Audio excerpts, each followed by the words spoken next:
Okay, guys, then welcome to Talk of the Empire, episode number 2, with me, Nearly, ZeroEmpires, and special guest today is TaToH. How are you doing, guys? Hey, I'm going good, and glad to be back for round number 2. So, hey TaToH. Yeah, hello everyone. I am glad to be here. Thanks for having me. No worries. So, I think Nilpford should kick things off because Nilpford's the guy who puts the topic list together. So, Okay. I don't really know what you're thinking right now. Okay, well, You start. Nearly is loud. Okay, then I will adjust Nearly a bit. So, Nearly should be better now. Or at least, Nearly way too loud. Balance audio. Sorry, guys. Audio balance. It's Okay. hard. Okay, yeah. Next time we should really start a bit earlier. But okay. So the first thing on my topics list for today is TaToH and AoE2. So first of all, for the guys who don't know TaToH, shame on you. He is the number 1 ranked player on HD for now lots of months, maybe even like shortly after it came out, so let's say maybe even like 2-3 years now. Most active guy, most active player as a streamer as well on HD, and yeah, won Master of Mega Random Cup and now finished 3rd place in the Champions League. So yeah, awesome player for sure. And so first question for you, TaToH. Most of the top experts are playing on Woobly exclusively. Why are you playing on HD as well? Well, that's a good question because a lot of people has asked me the same, and I think that most of the times when I try to play on Moobly, it's really hard to find games.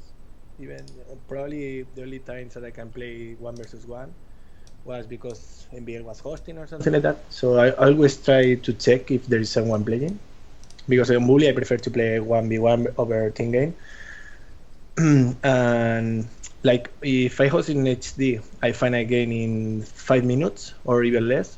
Maybe the first time that I host a game, it takes a bit more, like 5 minutes. But after all, I play again after again after again. And the good thing is that like I like the new content and I have a lot of fun playing with them. No, I really enjoy playing. I have a lot of fun playing in HD. Okay. So what's the main difference between like playing on HD? Do you exclusively play the expansions, or do you play like typical AOC on HD as well? No, I play all expansion. Well, I try to play all expansion. Sometimes they invite me to lobbies that they have only AOC, because maybe the host doesn't own the expansion or something like that. But I try to play the expansion. That's why I play HD mostly, because there is the new content, and I try to play new stuff like Capture the Relic or the Sudden Death that were funny. But yeah, it's really hard. Okay, I personally don't even know about those settings. What is Capture the Relic? Capture the Relic is a new mod, like random map, death map. Okay, they added it. Like there is you start with a monastery and you cannot build any more monasteries, and there is a relic in the middle of the map. Yeah. And you have to bring the relic to your monastery of an ally monastery. So it's action super early, because if you let the other, they will defend the relic, and it's kind of fun.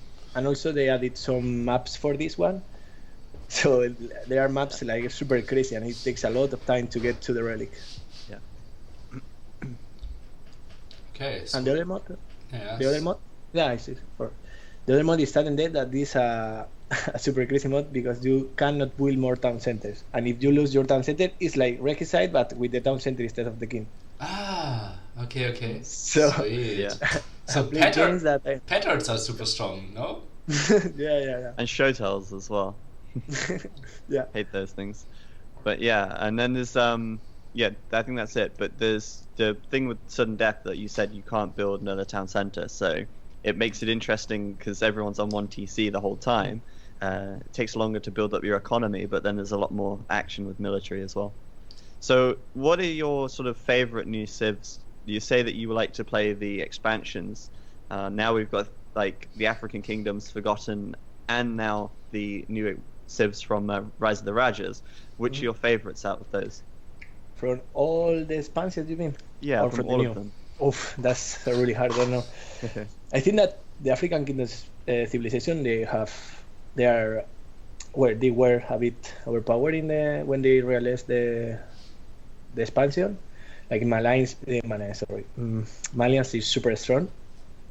But from the new civilization, for example, I like Rise Kamer. I think it's one of the best. Because I mean, I like the combo, not because it wasn't one of the best, but it's true. I mean, I didn't play enough with the Rise of Rajas civilization to know if they are going to be good or not on team game. Yeah, sure. I played a game earlier actually with the I want to say the Malay. They get the forced levy tech with the free two-handed swordsman. Like the free gold, like no gold cost on the two-handed swordsman. Do you think that's a little like? Do you think any of these new civs are overpowered? Because I think that's something that some people think might be a little overpowered with the free like gold on two-handed swordsman, which is pretty good when it's late game and no one has gold. Well, I think that the Malay is going to be nice. Malay has super good early game with all the bonus with the half time to the 8. But overall the tech tree is not that good. The problem is that if you get the game to the point that there is no goal left, you know that they will stomp you with the two-handed format. Sure. So I guess that all the civilization. Malay is going to be maybe in the post-imperial, super-imperial, when there is no goal, it can be maybe the best because you can have that for free. But I think that on 1 versus 1, they are not as good as people think. The new civilization. I think they are going to be better on team game. Okay. Yeah, probably. They have strong team bonuses, like the unique tech with 500 gold, the relics, all the team guys. That's just enormous, for sure. Okay, TaToH, you're playing like endless amount of hours every week and every day. I can see you playing like, how many tournaments are you playing at the moment? 5? 6? I don't know.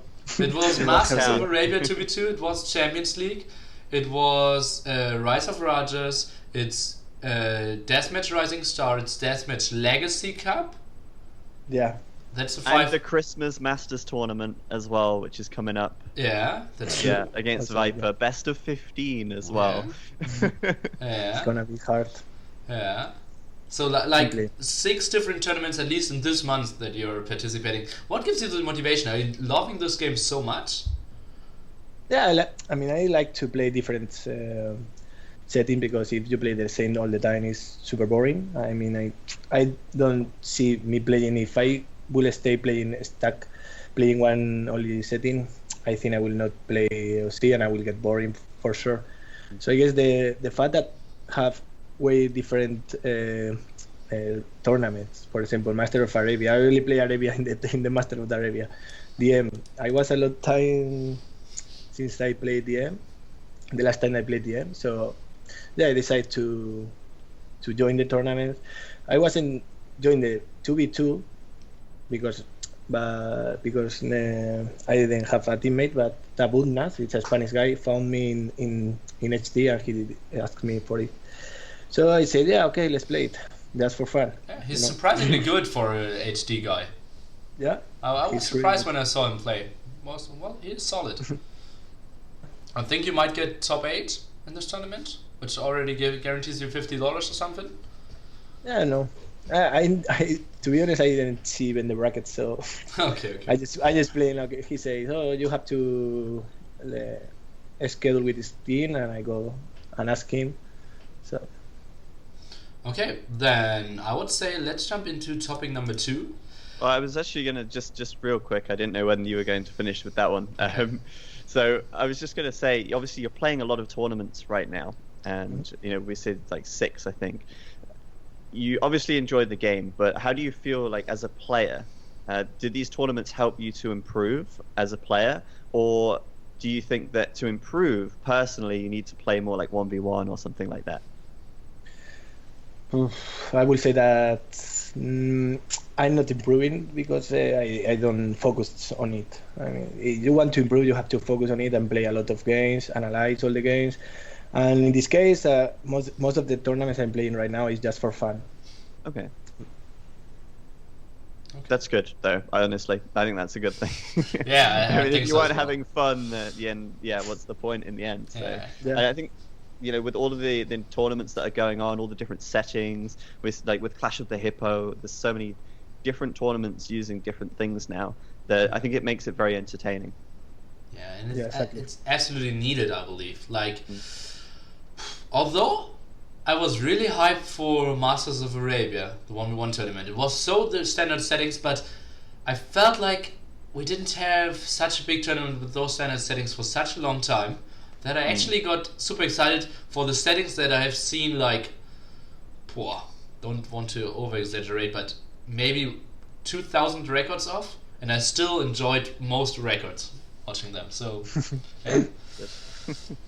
Okay, then let's jump into Champions League. That was a format of 4 champions from different tournaments. The winner of the Islands 1v1 tournament, Fire, beating TaToH in the finals. The winner of Master of Arena, which was the Viper. The winner of Masters of Arabia, actually the second place finisher was Winchester, who was playing.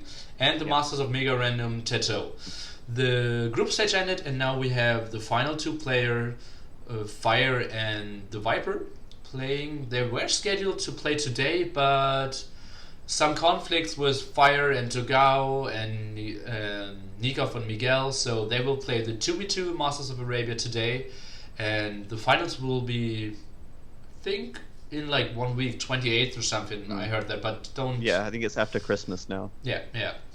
So, what do you think about the tournament, and what are your predictions for the finals, guys?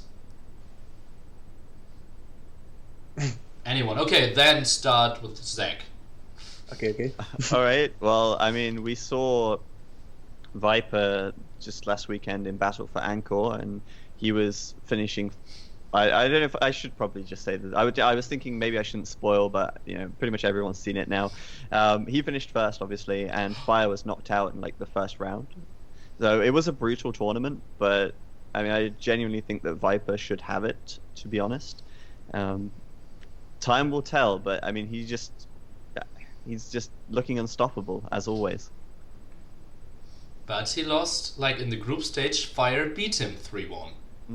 And people were saying like, oh, he wasn't playing 100%, and even some haters said that he let him win or something. And yeah, his motivation wasn't on top, but still, Fire played on a level that I think he could even beat the Viper when he was playing like 100% motivation. I think it's hard to say because obviously, I mean, it's Viper is a kind of player who thrives under pressure, and he said it himself. Like when the pressure's on, that's when he plays his best. Okay. And so, now he's in a position where he has to win. It doesn't matter. It didn't matter before if he lost some games. Like now he has to win, and I think that kind of changes things a little bit. But I mean, I don't know. I'm kind of speaking for him there. That's just my take on it. TaToH, your thoughts? I really like the format of the tournament. I guess that it was good for the viewers as well because it was 4 different maps, random civilization. So it's something that you are not using a lot. Maybe the fact that making them only random, not irrandom, would have made the games unbalanced. So I guess that that option was okay. And after all, I think that Viper maybe wasn't motivated for sure because he was already in the final. So I guess, and there is a lot of factors that, for example, that he was streaming earlier, so he might be tired as well. That's what But I said. I feel like people underestimate a lot Fire because he's, for them, they and they think that he's so bad. But for me, Fire is one of the most harder opponents I face always. He's so annoying. He has a super annoying style, and I really have a really bad time to beat him. So I guess that the game's gonna be I think even. Yeah, and Fire got incredible amount of hate when he once joined Tyrant, because he was at that time probably the weakest of all Tyrants, and lots of hate coming in his direction, and he didn't perform that well, and yeah, was always like the spot, so to say. But oh boy, that changed. He was performing great in China. Then we had the Doubt Against Fire challenge as well, and Fire just slapped him 6-1, and it was not even close. Yeah. And that was so convincing there. So I'm very hyped for the finals. Yeah, me too. Me too. Also, that it's not like Dow didn't play seriously. We think that Fire just played super strong. Yeah. He was ahead in all the games. And both put Taking $100 on the line. So yeah, exactly. that So really shows you that, oh god, Yeah. I was confident before, and will be tough to find excuses why I didn't play my best. Okay, then if we're done with that, let's jump into Masters of Arabia 2v2. There's a lot of interesting stuff happening now. Let's take a look at the brackets at the moment. That's only the winner bracket for you guys. So TaToH sadly is in the loser bracket after he lost, but look at those matchup. All the top 8 seeds went through, and we have incredible games. At the moment, in like half an hour, actually we have seed 2 against seed 7 being played on Woobly Stream. It's Rio, Doubt and Goku against Zupi and the Max. That will be a super interesting game. And in roughly 1 hour, we will have Nikov, Miguel, Fire, and Togao. So Nikov and Miguel against Fire and Togao on Woobly Official, streamed by me. And the other quarterfinals are incredible as well. The Viper and MBL against Loija, Mentalist Nick composition. They beat Winchester and Ra pretty nicely. And the other quarterfinals, that's where have the basically no idea how this is going to be. Back-T and Slam against Tim and Vivi. And Tim and Vivi at the moment are both top 10 in 1v1 random map in Woobly.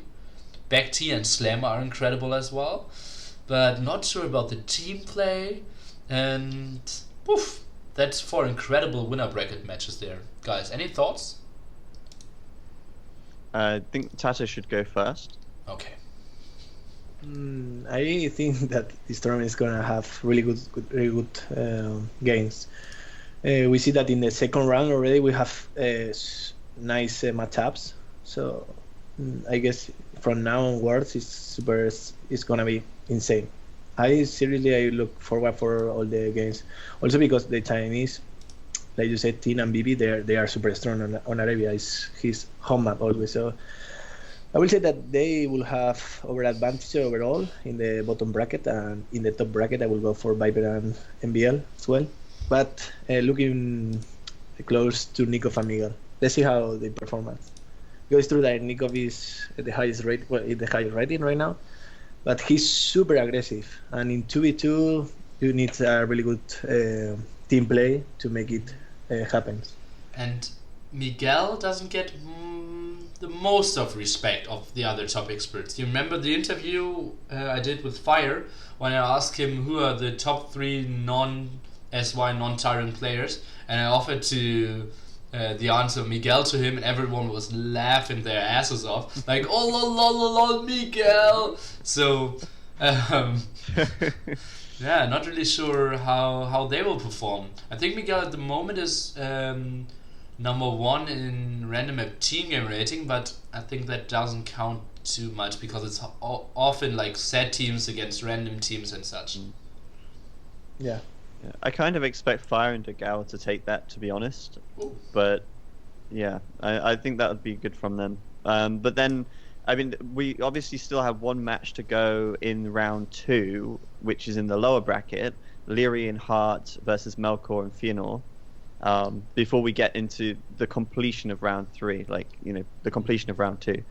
I'm expecting Leary and Hart to still go fairly far, in the lower bracket, I think, but we'll see. I mean, it depends who drops down, I guess. But yeah, the game that you said, Backed and Slam versus Tim and Vivi, I think that's going to be really interesting to watch because I think Tim and Vivi have a really interesting play style as well. It's a little different. I didn't see the matches yet, but I think from now on I will basically watch every game. And at the start of the tournament, I thought like, or 2v2 Arabia tournament. Not sure if I will watch that and will be interesting, but damn, the games have been entertaining, incredible. Like I was not expecting that the tournament would be so interesting for me. Not only to see okay who's winning, who's performing, how, but actually enjoying all the wrecks. Yeah, indeed. I think also that the lineup is insane. I didn't expect to see that amount of high level teams on this tournament. So I think it's gonna be super good. I'm really hyped for it. Yeah, that's a good point. Actually, there is actually some really good level of play here. I mean, already in round 3, like just looking at that top bracket, you've got some great players and some really good teams. So the quality of the tournament is really high. To be honest, I've not been watching too much of it so far, but now we're getting to a point where it's a little easier to follow what's going on. I'm definitely going to watch closer as well. Yeah. Yeah. So from now on, I will probably obviously we'll see every winner bracket match, and I want to see how Leary and Hart will perform through the lower bracket, and yeah, so that will be interesting. And even think about it, like 4 of those 8 teams will actually drop down to the lower bracket and will provide interesting, super entertaining games over there as well. So I think from now on, I will have to watch at least 15 series is a must for me to watch because they're so good. Yeah, definitely. All right, awesome. So what's our next topic? Our next topic is actually something you might have some knowledge about, is Battle of Angkor, guys. Maybe Zach, you just give a short recap. What happened? What is Battle for Angkor? What happened there? I think I've heard of that one. Is that the one we did last weekend? Yes. Oh, right. Yeah, that one. No, yeah, it went really well, to be honest. But just maybe say, like, who sponsored, who played. Okay, just a bit of background. Yeah, I think most people here would be aware because it's been on AOC Zone, but I'll give some background and then give a little bit of, like, whatever. So, yeah, it was sponsored by Microsoft for $3,000, and we played with 8 top players on the Rise of the Rajas DLC, which was released on Monday. So this was a good opportunity for people to see the game in action, see the new civs before the game was actually released on Steam. And I think that was a really important part of the tournament for the community. And obviously for Microsoft, the important part of the tournament was how big is it going to be? And is this something that they would want to do again if there's a lot of viewers and a lot of interest from the community as well. So it went really well. Obviously, we saw a nice, cutthroat double elimination bracket, which meant that it was very rough on some players. For example, Slam just getting knocked out straight away, and it's a rough bracket and it's a rough setup. But I think it has to be that way for a weekend tournament. And and obviously you were there as well doing the analysis stuff, which was it was something new, right? Which I don't think that had been done before in like AOC streaming, and it's something that we want to kind of work on a bit more and perfect, I guess. Okay, so I have a lot of questions, but TaToH, maybe you can just sum up how was the weekend for you? Well, I was really hyped for this tournament, as I think I told you already, Ninfer. So even my I think the stream was super entertaining. It was a success because I think the edition was really nice also, and it leaves a lot of really good games. I think there was like Doubt versus Nico was really good. Yeah. My games against Nico was super exhausting. So yeah, I think that people actually was really hyped with the tournament too. and it attracted a lot of people. And also, I feel like now more of Bubbly players is moving, not moving, but they are playing. They are They're more trying like, it. yeah, they are trying. Yeah. They are playing HD, and when I streaming, some of the viewers say, "Oh, I have played with Dowd, I have played with Bad, I have played with Ruben Stock." Yeah, It's so yeah, super cool. really, I Yeah. think it's going to help. I mean, I it's think- already helping the community. I think it's kind of like the straw that broke the camel's back in a sense, because now after the tournament you see players like Gout and Viper and all these other people. Like I played a game with Backed the other day, and they're all like picking it up and they're actually playing it themselves. Not because we said here's a tournament, you should try it, but because they genuinely enjoy it. And I messaged Doubt on Steam and I said, Doubt, are you actually playing right now or are you just looking or something? And he goes, no, I'm playing, I actually really like this. So they're enjoying it, and okay, yes, it's never going to be the same as Voobly in terms of the spectator features and things like that, but if it continues to improve a little bit more, then it's definitely going to be a good platform to host tournaments and to do more stuff like this. Will it never be as good as Woobly when it comes to spectator overlay and spectating options?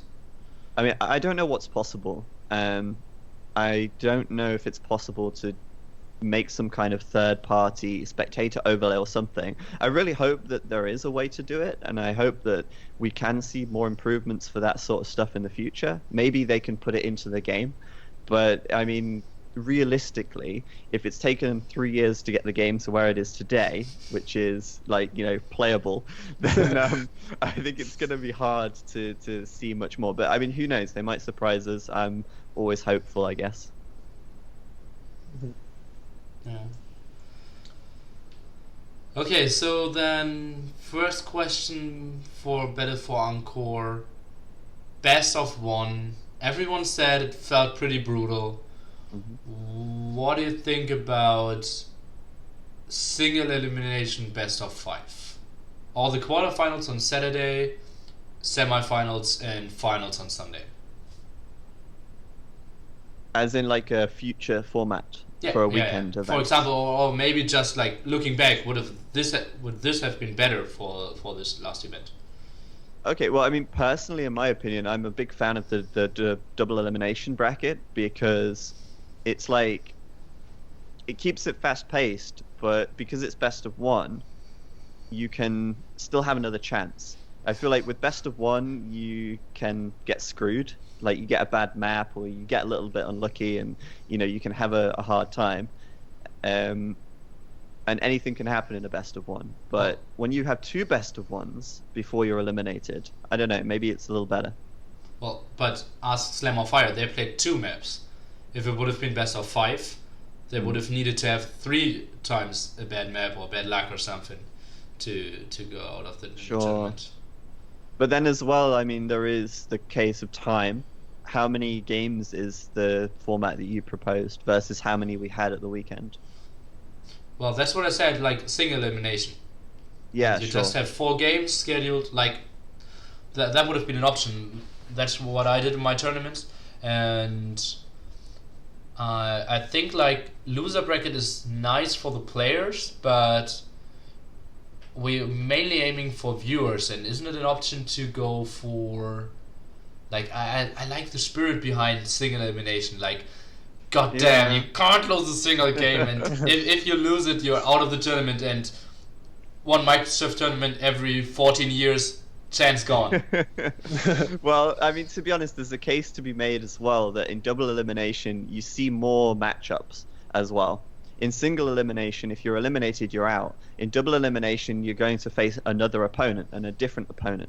Yeah. So you see more combinations of matchups, which I think is part of the reason why we saw so many good games as well. Instead of like, if it's a 2-0 steamroll or a 3-0 steamroll, that's it, that player's gone then. But in a double elim, you at least have the chance for them to play against a different person, and you get a different kind of matchup there. Also in double elimination, you have the chance to kind of come back. Once a player's lost, they can still actually come out of the losers bracket and win, or someone will win out of the losers bracket. So I, for me personally, I'm a big fan of the double elimination format, but there's no reason why we couldn't try, or we shouldn't try, different formats for weekend events as well. Okay, then kind of personal question. When you first told me about the tournament, I heard big numbers from you, like nearly this might be the tournament where we hit 10k.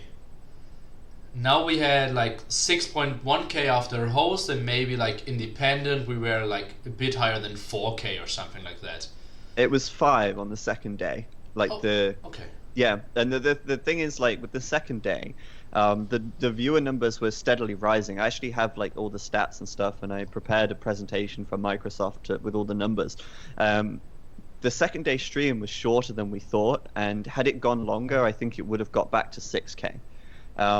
But I mean, it's difficult with the numbers. Like, I mean, is 10k viewers like a really big milestone, or is 6k viewers or 5k viewers a really big milestone? That's my question. What is enough viewers to make it more likely that Microsoft will do stuff again in the future?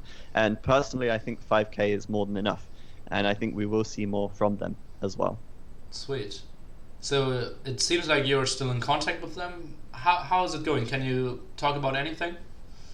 Sure. I mean, at the moment, there's no like solid plan for their involvement. The word that I've got from them right now is that they want to do more, and that they're going to take the stats that I prepared for them and present it to like some producers or some people higher up. So in other games in Microsoft, like you have Gears of War, which is a Microsoft game, they've got a $1 million tournament going on. So Microsoft are definitely interested and aware of esports, and they've taken a long time to really get into it, but it's a direction they want to go from what I'm hearing now. And so if we can build on what we've done already, then next time we can see something bigger. And what I've proposed to Microsoft is a little bit more of a long-term plan, and something that's going to have more tournaments and more involvement, and hopefully bigger prize pools as well. But we can't say anything yet because nothing's set in stone at the moment. Sweet. That sounds great. So we'll work for Ice Cream Master in the chat. Looking back, what would you have changed? I mean, really, the biggest problem that we had was the restores in the first day, and we didn't see that coming. Like, we genuinely didn't see it coming, because we tested it and no one had had any problems. And then as soon as we switched the streams on, it was just too bad. We couldn't play. Like, it was just ruined. So then we had to get the recorded games going, and that eventually worked out. Second day was unlucky, really, that neither me or you could stream, and I still don't know why that is. I asked Twitch, and they said, well, sorry, we've got no idea. So I honestly don't know. Sick. Okay. Because it's so surprising. Like, I've moved here to my new apartment like 7 weeks now, and I didn't have a single day like this. And I've been streaming like 20 sessions maybe, and all of them went smoothly, was less than 0.1% of drop frames, and suddenly I was up to 3% or something, and it was just unwatchable. Yeah, I had the same. I've streamed multiple times in this new flat, and I've had no drops on my personal channel. And then when I streamed for the day 2, I was like 6% frame drops, and I was lagging and shit, and it was really bad. So I don't know why, and it might be because the channel wasn't partnered in time. And the channel is going to be partnered, and it should have been partnered for the tournament, but sadly not. And I think if we had the partnership on the channel, it would have been better for the viewers as well, because they would have had the quality options sooner, and who knows. But I can say that in January, we're going to be doing another event with another $3,000 prize pool, and it is going to follow a very similar format to Battle for Angkor, only the difference is that we're going to have a qualifying bracket on the Friday as well. So the top 4 players from Battle for Angkor are going to be invited back. And then on Friday, we're having an 8-player single elimination best of 1 qualifier with 8 players. 4 from the bottom 4 of Battle for Angkor will be invited to that. And then 4 more players will be invited, or in fact, we're thinking of opening a sign-up as well. So that's going to be on the 20th of January to the 22nd of January, and Escape Gaming is sponsoring that. That's not a Microsoft tournament. We're sponsoring it because we want to keep doing more stuff, And if there's even a single month from now where we don't have a big tournament, we're going to do something about it to make sure that there is one. Okay, sounds epic. Sounds epic. So that's that. Okay. And I'll post some information tonight as well, by the way. Sweet. I'm just saying now, and I'll post it on AOC Zone and Reddit tonight, hopefully. Okay, TaToH, so Zach just said it, we will have 4 players invited, or maybe 4 players seeded into day 1, and 8 players kind of invited, qualified to go into the main event. What do you think about that? Like opening for more players, or should you really focus on the top players and they mostly provide the best entertainment?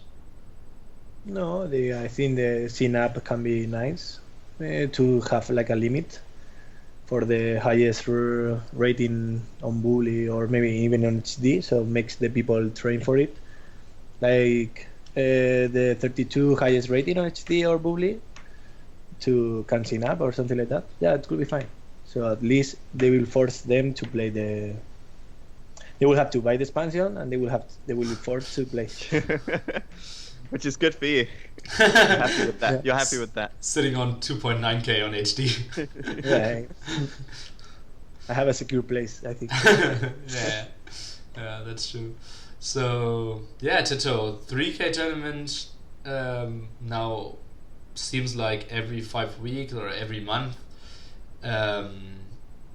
Is HD or AoE2 in general on a rising path? Is it better? You have been around for quite some time now on the scene, and it felt like after the Tyrant sponsor broke off, we had to rely on the SY sponsor, and now Escape Gaming is taking over. Is AoE2 rising again in 2016?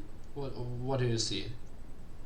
I think that with this expansion and also with Escape Gaming that they are doing so far a great job, and it seems like they are going to be the main sponsor for now, and they have a good good team. I would say that the AoE is in a good way. Also, I have talked with some Spanish streamers on YouTube, YouTubers, that they stream AoE as well. And we are having new people from Spain to play in, Spanish speakers as well. So yeah, I feel like it's a good time for AoE and it's rising. It's rising. Yeah, I saw a Spanish streamer, a YouTube channel, only Spanish content, 7,000 subscribers or something. Yeah, well, so one with 150k. 150k Age of Empires. Spanish no, content. Well, it's not only Age of Empires, but it's or RTS. RTS games, okay. And he has Age of Empires included. Yeah, but he said that his most viewers videos are from Age of Empires. Sick. Well, how? It's so sick. I think about Age of Empires every day, following the scene, and I've never heard of something like that. Yeah, link us to it, by the way, so we can see. But that's really cool. I personally do think that it's on the rise as well. Just from looking at, first of all, the activity in the community. We've got all these different events happening, like community initiatives, all these different tournaments, which is great. And then the second thing is now we're seeing more casters and we're seeing more viewers as well. So T90 recently coming up, and I think others as well will start to sort of, I would say rise, but others starting to cast and try it out, and that's a good thing. And not only that, but in hand with all of that, there are more viewers than we've ever seen before. I think when T90 was doing his stream yesterday and Viper was streaming his point of view for the Regicide thing, there was 3,000 viewers between the channels, which is awesome. And I think if we keep doing events every month and we do, make it big and we keep working at that, I think we can keep seeing it growing, and the more it grows, obviously, the better for everyone. Good stuff, yeah. So, better of Angkor. Nothing more to say, I would say. You already said the Viper convincing first, Nikov making it into 4th place, I believe, to Gao 3rd, Dowd 2nd.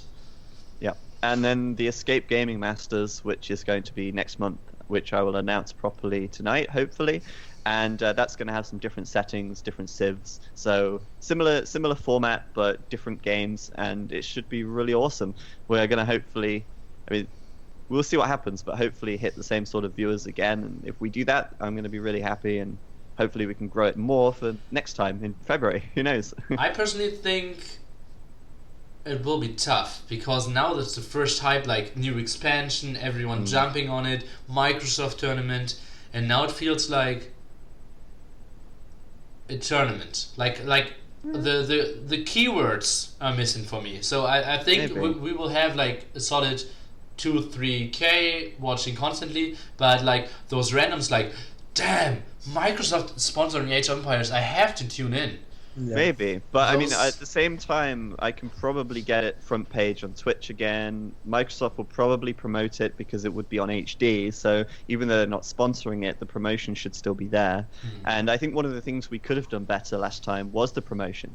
We didn't have long to promote it because we couldn't announce it before the expansion was announced. So the tournament was ready to announce for a week, but we couldn't announce it because the expansion wasn't announced yet, and we couldn't have the first announcement. So this time we have longer to promote it, we have longer to make people aware of it, and we'll just see what happens. But I'm really confident that it's going to be another great event, so yeah. Okay, so then it's kind of the same topic, but next one on my list would have been Rise of Rajas. Maybe we can talk a bit more about the 4 new civilizations, and how do you think they will fit in with the other, now 27, adding it up to 31 civilizations? Maybe TaToH can give us the best intel there. You've trained a lot, you've played the settings, you played the new civs to some extent. How well do you think do they fit in Age of Empires in general? Oof, that's a hard question, because I feel like, as I said, like on 1 versus 1, they are going to be a bit not worse, but they are going not to be as strong as a lot of civilization from AOC expansion, because mainly the elephant, that is I think is the key for the civilization. They are not viable on 1 versus 1 because they are so expensive. So I feel like on team game, most of them are going to be like support civilization. They are not probably not going to be able to be a carry civilization, like the civilization you can destroy a lot. Even that the elephants are super strong, they are easy to counter, and that they lack a lot of seats, because I think only Kamer has seats run, for example, and no one has seats on Agar. I will say that the lack of that seat makes them a bit like on a second plane, because a second aspect. I don't know how it's split. So as a second tier civilization, they are not going to be top tier, I will say. Okay. But they are going to feel good. I think they are okay. Yeah, that's kind of the feeling I have as well for them. They have nice bonuses at the start of the game, and nice like team bonuses, but they felt pretty weak when it came to late Imperial Age. No siege onagers, no paladins. The unique units weren't Mango Dai or War Elephants level, and yeah, they didn't feel too OP. Maybe strong in 1v1s, but in team games, I think the complaints won't last that long. No, I think so too. I think as well, like when you look at some of their bonuses, it sounds really overpowered, but then it's really well balanced, because a lot of these civs have a lot missing from their tech trees, but they're very good at one small set of things. Whereas I feel a lot of the other civs in the game are a lot broader. They can do a lot more. They're a lot more versatile. Whereas these civs, like, you're really forced into like a certain play style, and that could be a problem for you. But at the same time, like, you know, Malay, for example, they have great options should they get themselves into a bad position. With the forced levy tech, for example, which I keep going on about because I love it. Yeah, they're great techs, and I really love how creative Cision is there with all his new creation of techs, civilizations, how to balance the game, and how much he's thinking outside the box in so many aspects. Yeah, for sure. And I think one of the great examples of that is even the Khmer. Even no buildings needed to advance to the next stage or unlock other buildings. It sounds so OP, but it really isn't, because it is balanced by other parts of their tech tree, and they do get a small power spike, but then they don't really have any eco bonus, which another civ might have, which keeps them ahead, or not ahead, but like keeps them competitive throughout the game. Yeah, so true. I want to mention something about the water, and I think that in African Kingdoms the fire cities had the edge over the galleys, so we went from the galley meta in AOC to the fire meta in African Kingdoms, but now with the new nerfs, I think that we are closer to have a really good water fights. We're gonna see more mix. Now one unit is not that strong over the other. Do you feel like there is a proper water triangle? Because I feel like there can't be a real triangle when demolition ships function the way they do, which is basically, you lose them when they detonate. So it's a little bit different. Like, do you feel like the best way is to mix the units together, like a mix of fires and galleys? Or do you think it's best to just make fires and then transition to galleys? And just make galleys? I will say that demos will have to use now if you are on a worse position to try to come back. But if you are in a stable position and you have a good army count, now the demos are so weak against galleys. So if the enemy has a good amount of galleys and they micro properly, they should be destroyed before kill anything. So I will say that a mix of fire resist and galleys is going to be better. Okay, cool. And I like that because it introduces more micromanagement as well, because you have to micro the fire galleys separate to the galleys, and then you have the hit and run micro with the galleys, but you're trying to keep the fire ships in front, so maybe it's a little bit more interesting from a micro standpoint as well. Mm-hmm. Yeah. Cool. Sweet stuff. So then, our last point of the topic list from today is the Christmas Masters. That's a tournament coming up next. Is it Monday? I believe so. Yeah, Monday. It will be. Is it? So it will be the Viper versus TaToH, playing a best of 15 with all the 31 civilizations, or different one of those, and different maps. It will be casted by Membrilo, and the point of views of TaToH and the Viper themselves as well. I'm super excited about that. I think best of 15 might be a bit long, but over 2 days makes lots of sense, and I think those are the settings where TaToH has the highest chances. Normally I think if it would be best of 7 for random or Arabia, it could get tougher, but that's so tricky, and I think we will see lots of very entertaining games. Rogan? Yeah, I think that the map settings, the map pool is great. We let Rora Rimbo, that is the guy that was moving it. He spoke with both of us, and he made this all possible. So we have to thank him for this. And what is it possible to have the same civilization? No. He made it possible the Grandmaster, the Christmas Master Series, because he spoke with us to make it happen. Okay. So yeah, he made the settings and we both agree, and yeah, we will see the civilization we cannot repeat, so we can see a lot of different matchups. So that's great. That's what we're looking forward to see, how the new civilization will deal with others, and hopefully we'll have super entertaining games, a super event. Yeah. What kind of situations, what maps and sort of situations do you feel like you have the edge over the Viper, or maybe suits you better for playing against the Viper? I will say that any of mixed map that has you need a lot of scout information or a lot of knowledge, and have like mix where you can take advantage of water or you can take advantage of land, and it's open for a lot of different strategies. I can maybe surprise him more than if it's a normal landed map where he can expect Dras or Archer Scout, and he will be able to defend easier. Okay, cool.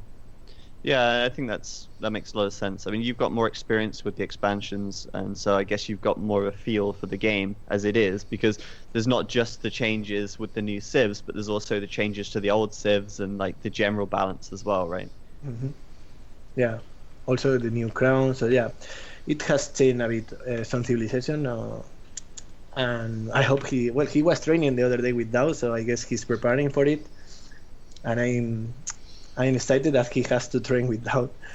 So yeah, I will keep playing team games on SD to prepare for this. Cool. How much money is on the line, if I may ask? I don't know. I think it's $75. $75? Yeah, split 50-25 or something. Okay. Yeah, I think so. Okay. I'm not sure. I didn't check it after the announce. Oh, it's maybe It $100, was 75 for winner, 25 for second or something? I think it's 75 when it was announced, and it was 50 and 25. Okay. Okay. Something like that. Okay. Awesome. That'll be a lot of fun. Yeah, I think so as well. So I think I will watch every game of that and probably actually triple stream it, because that's one of the most sweetest way. Like have the screaming Membrillo in the middle and get hyped up, and at the same time see the two point of views and see what they're actually doing, how they're trying to outsmart each other. On the side, yeah. Should be epic. Sounds great. Yeah. I'm sad I won't be able to watch, but I'm hopefully going to be able to catch some of the best games on the recorded games.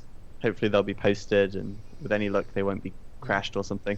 Are you playing... Oh no, it has to be on HD, right? It's not Vololo Kingdoms. Yeah, okay, makes sense. Yeah.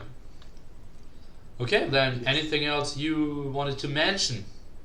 TaToH or ZeroEmpires? I wanted to mention the only thing that I forgot to say is like in the Battle of Rancor, the analysis was, I think it's something great for it adds something that probably the caster can miss, or they don't spoil it too much because they don't know in that moment that it's gonna be the key for the game. So I guess that maybe in the first game it was overextended, but I saw after those games and I think it was really great. And like it was the first time. I think you did a really good job for it. Thank you so much. For the very first analysis, it was you against Viper. I got a message from Robo who said, "Oh God, fire will be late. You have to buy us some time." And then I thought, okay, I can go into deep analysis as well. And then I thought, okay. And the problem with HD is you can't fast forward fast enough. Okay. And therefore I was just going, I will buy us 10 minutes. And everyone in the chat was like, what is going on here? Why are we watching the same game twice? And I was like, God damn, I bought us some time. You did good. Yeah, well, yeah. But yeah, the feedback afterwards was pretty good. Some people were criticizing me for Riot against Viper, because the first strategy when he came up with this Riot, Bog Islands, fast castle, and I said like this strategy shouldn't work, and I'm still I kept put a lot of thoughts into it afterwards, and it might be that this might be the only viable strategy to actually go fast castle, unless you try to hard counter it, but then you're trying to blind counter, which is bad against other strategies, and you're vulnerable against demo ships if you try to go for like tower rush from the outside. So yeah, I mean Viper, you had a little chat with Viper in the interview at the end, and I mean he put some sort of good information out there about his thoughts behind it. But it's a really good strat, and it's so cool to see that he's sort of thought of that and perfected that, and he'd really it wasn't just something he just came up with. He really put a lot of thought into it. Yeah. And I think if we keep seeing more things like this, it's going to be really cool, because this is new things. It's completely new. And I'm a big fan of that, to be honest.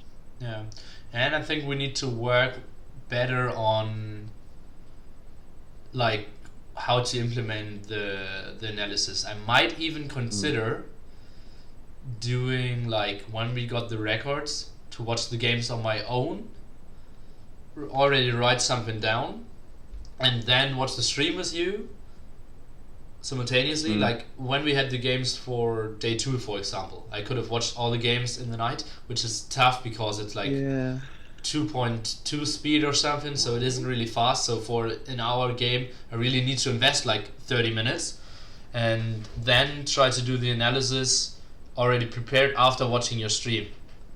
But yeah, I mean, the thing is with the analysis though, it is good because, like, I find that if I watch a game before I cast it, so like if I watch a recorded game through and then I try and cast it, I feel like you pick up on so much more. It's really a huge difference. So it's really cool to have that, because you can see things that we don't see, and you get the whole overview, and then at the end of the game, it's really valuable to have that there. Yeah. As a caster, I can never watch a rec and then actually cast it, because I lose all the hype. There's no chance. But yeah, as an analyst, that makes more sense. The thing is, we got a lot of good feedback when it came to us 3 casting, T90, Uzek, and me. And that was a bit surprising to me, like how well we did. I really held myself back there. For example, when I was streaming at the time, I didn't say anything, only did the cameras. And I think that worked out reasonable as well. It was very painful for me, because obviously I'm very used to solo casting, dual casting, mainly being the main caster, and suddenly I have like 5 to 10% of the whole talking, and that was tough for me. But I still think, with how the feedback went, that might be a possible approach as well. Yeah, I mean, I think the benefit to the analysis stuff is that obviously with the TriCast, it's a bit more difficult. One person does have to be quieter, and then it's a harder thing to get right. But the nice thing about the analysis is that it buys us time as well to prepare for the next game. And I can buy time. Exactly, you're great at that. So I think it helps the stream to have more time in game watching the game than it does to just have one game, end of game, here's a 5-minute waiting screen, here's the next game, or even longer. Yeah. It keeps the flow going a bit more. And yeah, I mean, it also helps because you get that whole time to talk and cover everything, versus just interjecting every now and then during the main stream, or the main cast. Yeah, and I think we still have to make our mind up how that should work. But I think the method we had was okay. It was just a little bit difficult that we couldn't communicate at all. It was just a case of, okay, well, here's Nilpford, and then you did your thing, but we had no communication at all during that time. Yeah. But it worked though. It was pretty smooth. I think T90 was very clever with his questions, like always addressing me first and then asking the question, so that I never got thrown off. It was always, and Nilpford, what is, and he was going on. Yeah. And that was pretty clever, because it's so tough when I was sitting there and it was 10 minutes and then you're playing the balls.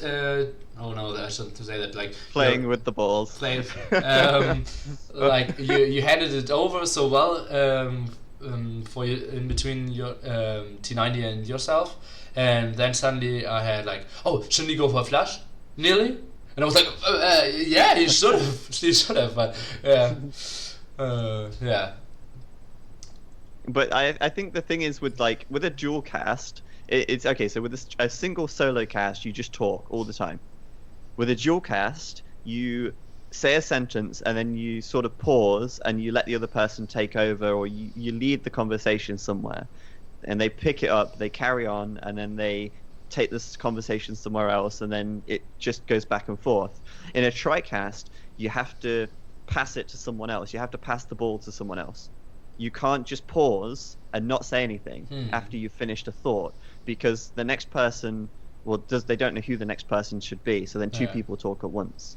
So I mean, there's each, like a solo, a dual, and a TriCast. They're completely different styles, and it's something that none of us have practiced really with a TriCast. Yeah, and I'm watching, let's say, 80% of all NBA playoff games, and there is, I should know that, I think ABC has an epic casting crew of 3 people, and I will watch that with so much more interest now, how they are working, how much who is talking, because with 2 players like UFC is doing, there is is it Mike Goldberg? Mike Goldberg, who's always like, oh, and this is Bud Light, the drinkability, and then Joe Rogan goes like, oh, that was a nice angle lock or something. So they have very split parts, but with 3 people it was so much tougher. And with NBA, like, and they never have pauses, and everyone gets time to, push out their thoughts, and that's so great by them. But obviously, they're one of the best casters in the world. So yeah, it's a different ball game. So anyway, so I think that's something we can talk about anyway separately. And I mean, we want to improve it for next time. We want to make it better next time, and I think our goal, I mean, this is the thing, right? With Age of Empires streaming, we've not seen too many improvements over the years in terms of like the features and the value that a stream offers. So now I feel like we need to push forward, and we need to try and make our streams better. We need to have more features and try and make it look more professional, etc. Okay. Yeah, probably. Yeah, I think it's the perfect step in the right direction. What was about the try you gave to the streaming, the point of view, Neil? What do you mean?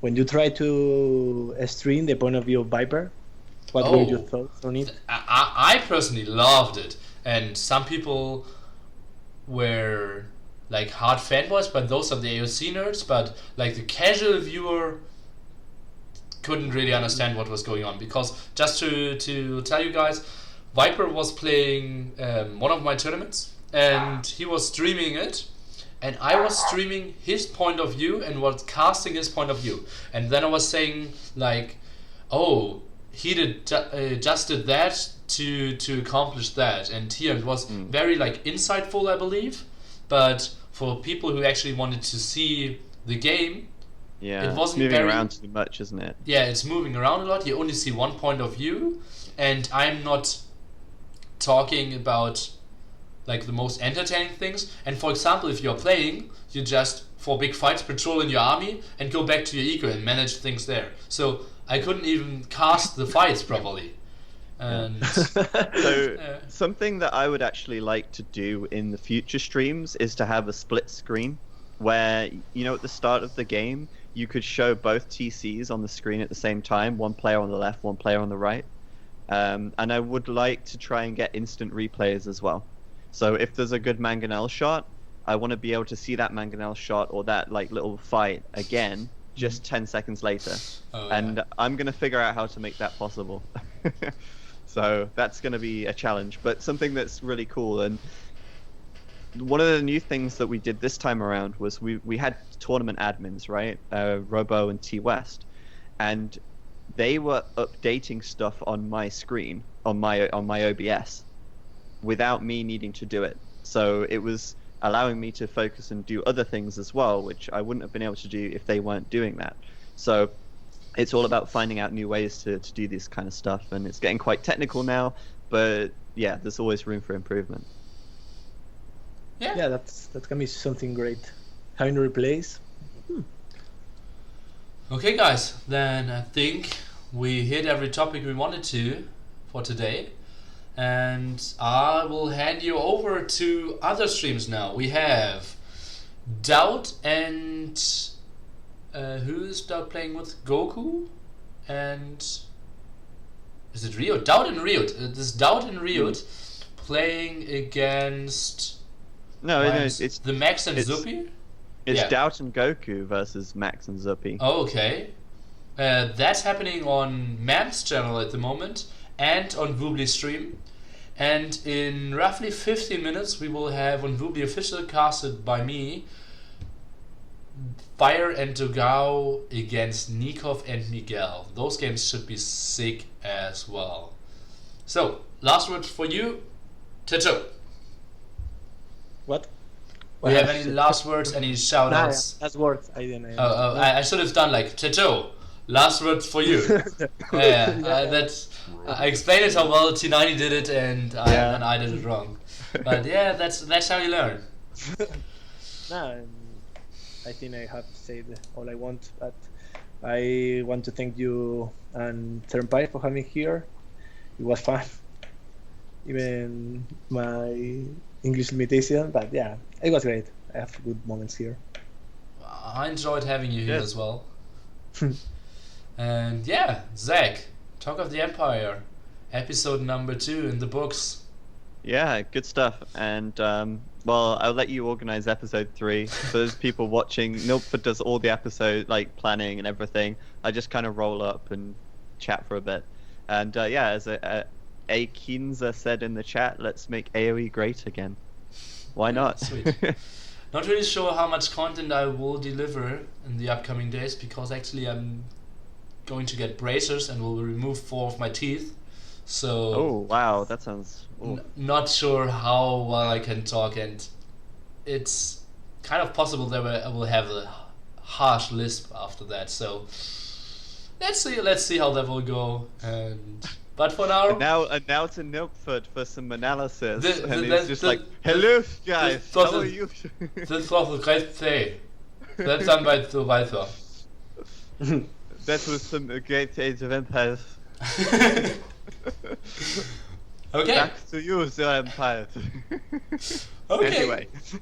Sweet stuff, guys. Okay, I enjoyed myself. I hope you enjoyed the talk show as well. This was Talk of the Empire, episode number 2, with the great Zach and the great TaToH.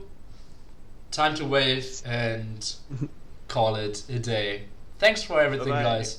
Watch all the Bye. games, and it's ZeroEmpires on Twitch and TaToH 89. 89. Don't forget the 89.